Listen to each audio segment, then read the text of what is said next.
The Virgin Ghosts of Korean Folk Village, a true horror history of Yongin. In the daytime, Korean folk village in Yongin, Gyeonggi-do, looks like one of the most peaceful places in South Korea.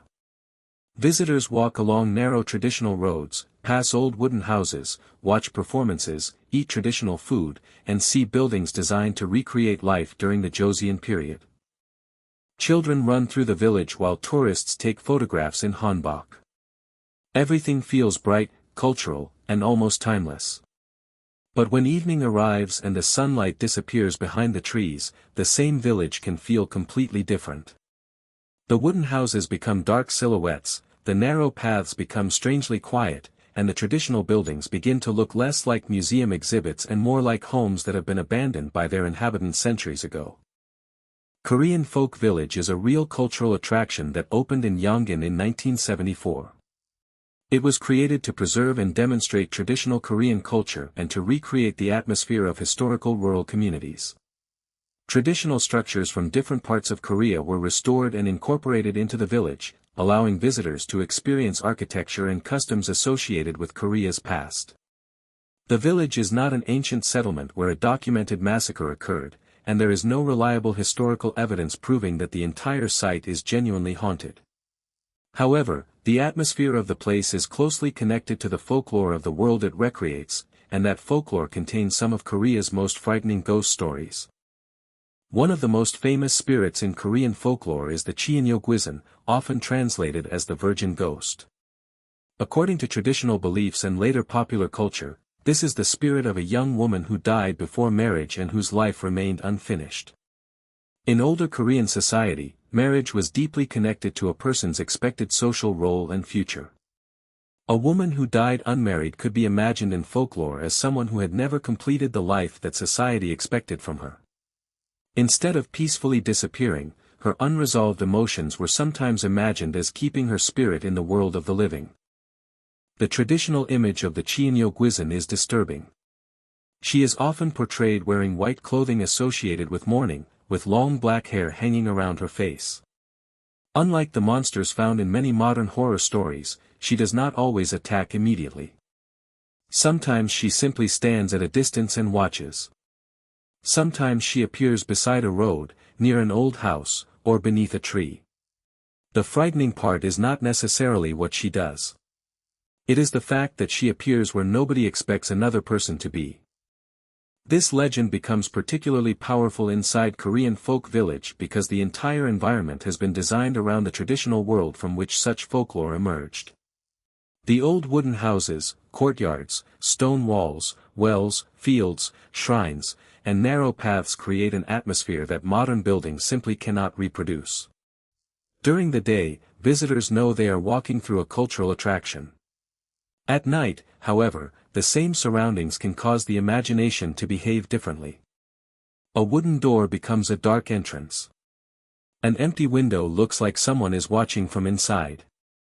A distant figure wearing traditional clothing can appear strangely out of place in the darkness. The village has also deliberately embraced Korean ghost folklore through nighttime horror programs.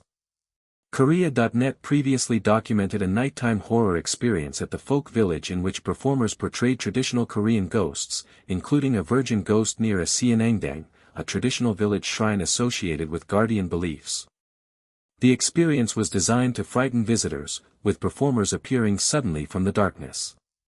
For tourists who knew they were attending a horror attraction, it was entertainment. But imagine walking through the same historical-looking environment without knowing whether the person you see is an actor, another visitor, or something you cannot explain. The Seonangdang itself adds another layer to the atmosphere. Traditional Korean villages often had sacred places associated with guardian spirits, and these locations could involve trees, stones, shrines, or other objects believed to possess spiritual significance. People could visit such places to pray for protection, health, good fortune, or safety. In modern life, such beliefs may seem distant, but when you stand beneath a large tree beside an old traditional building at night, the historical meaning of the location can make the environment feel very different. Imagine entering the village after sunset. The crowds have become smaller, and the sounds of daytime performances have disappeared. You walk along a narrow path between traditional houses. There is almost no modern architecture visible around you. The only light comes from scattered lamps and the moon above the rooftops. Somewhere in the distance, you hear footsteps. At first, you assume another visitor is walking behind you. You continue forward. The footsteps stop. You turn around, but nobody is there. You tell yourself that it was probably the wind or another visitor who turned onto a different path. You continue walking. A few seconds later, you hear the footsteps again. This time they seem closer. You stop. The footsteps stop too. You turn around slowly. Again, there is nobody there. You look toward the wooden houses. Their doors are closed. Their windows are dark. Nothing moves. Then you see her. At the end of the path stands a young woman dressed in traditional white clothing. Her long hair covers part of her face. She is standing completely still. You assume she must be one of the performers from the nighttime attraction, so you wait for her to move. But she doesn't.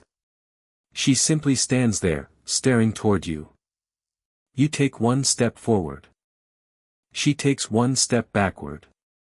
You stop. She stops. For a moment, neither of you moves. Then the woman slowly raises her head. You cannot see her face clearly. You blink. And she is gone.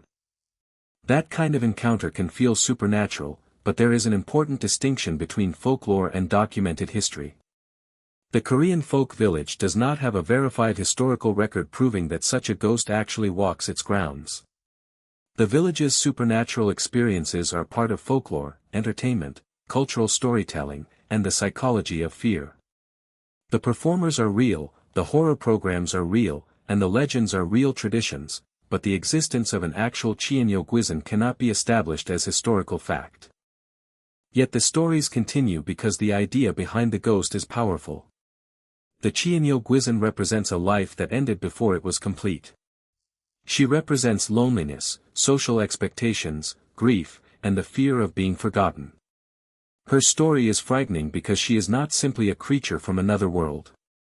She is imagined as someone who was once human, someone who had hopes and a future, but died before reaching them. That makes the ghost strangely tragic. Imagine being remembered only as someone who never became what others expected. Imagine dying before experiencing the life you were promised. In folklore, that emotional unfinished business becomes powerful enough to keep the spirit from leaving. The ghost returns not necessarily because she wants to kill someone, but because she has nowhere else to go. This is one reason the figure continues to appear throughout Korean horror culture. Films, television programs, folklore collections, haunted attractions, and modern internet stories have repeatedly used the image of the unmarried female ghost. She has become one of the recognizable figures of Korean supernatural storytelling. Her appearance may change depending on the story, but the central idea remains the same: something unfinished has returned. At Korean Folk Village, that concept becomes especially effective because visitors are surrounded by a physical representation of the past. The village does not look like a modern movie set. Traditional architecture, costumes, agricultural areas, and historical objects make the environment feel authentic even though the site itself is a modern cultural recreation. During daylight, this creates a fascinating educational experience.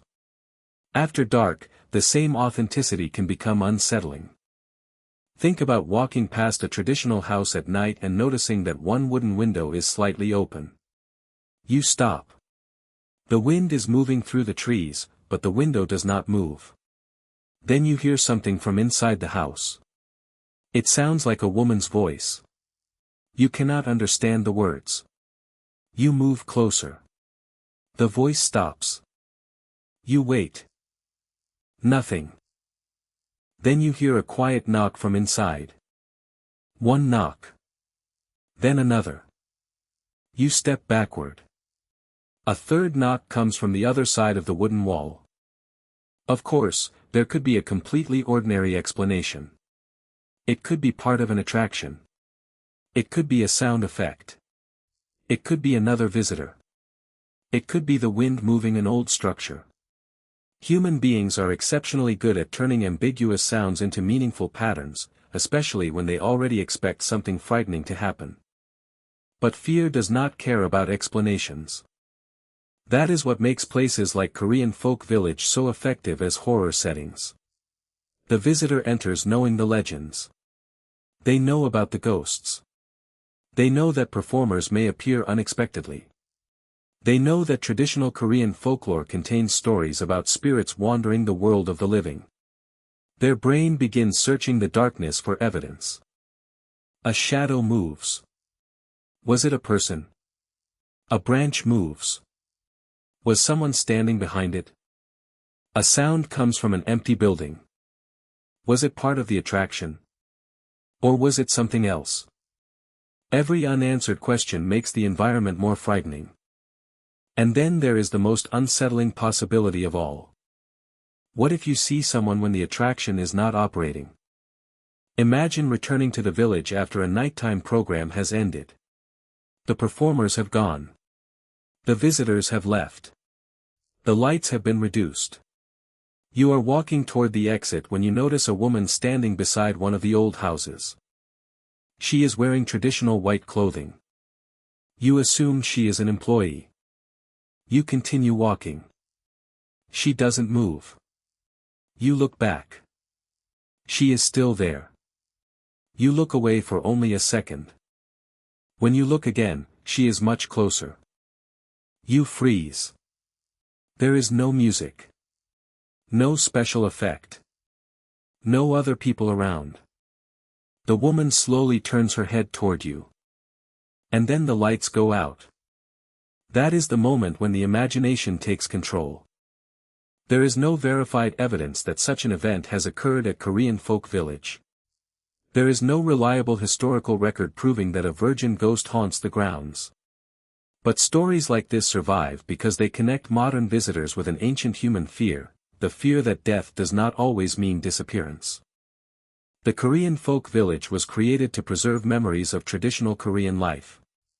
But traditional life contained more than beautiful clothing, architecture, music, and festivals. It also contained disease, poverty, death, grief, strict social expectations, and people whose lives ended unexpectedly. The ghost stories passed down through generations give those fears a supernatural form. The Cheonyeo Gwisin became one of those forms. A young woman who died before marriage. A life that remained incomplete. A spirit that could not accept its fate. A figure appearing at the edge of a village road. And when that story is placed inside a dark recreation of an old Korean village, the boundary between history and horror becomes extremely thin. Perhaps that is the real reason Korean folk village feels haunted after dark. Not because we can prove that ghosts walk between its houses. But because everything around you has been designed to remind you of a world where people genuinely believed that spirits could remain among the living. The old buildings are real. The traditions are real. The folklore is real. The horror attractions are real. The ghosts, however, remain unproven. And perhaps that uncertainty is much scarier than a confirmed answer. Because if someone tells you that there is no ghost, you can believe them. If someone tells you that there is definitely a ghost, you can choose not to believe them. But when you walk alone through a dark traditional village and hear footsteps behind you, there is one question that cannot be answered immediately. Who is walking behind you? You turn around. Nobody. You wait. Silence. Then you hear the footsteps again. This time, they are directly behind you. You turn. Nothing. You begin walking faster. The footsteps follow. You reach the end of the path and finally see the lights of the entrance ahead. You feel relieved. Then you hear a woman's voice directly beside your ear. A whisper. Almost too quiet to understand. You turn toward the sound. There is nobody there. But on the ground beside you is a single white piece of fabric. You stare at it. You know there must be an explanation. There is always an explanation. But for a few seconds, standing beneath the old trees of Yongin, you don't know what that explanation is. And that is where the story of Korean folk village truly becomes frightening. Because perhaps the village is not haunted. Perhaps the ghost is only folklore. Perhaps every shadow has a natural explanation. Perhaps every mysterious sound is simply the wind, an actor, an old building, or another visitor. But when night falls and the traditional houses disappear into darkness, the stories become difficult to forget. And somewhere along those narrow paths, the image of the Cheonyeo Gwisin remains. A woman in white. Long black hair. A silent face. A life that ended unfinished. Waiting in the darkness. Whether she is a ghost or only a story, one thing is certain. Korean folk village was built to preserve the past. And sometimes, the past is frightening enough without needing a ghost.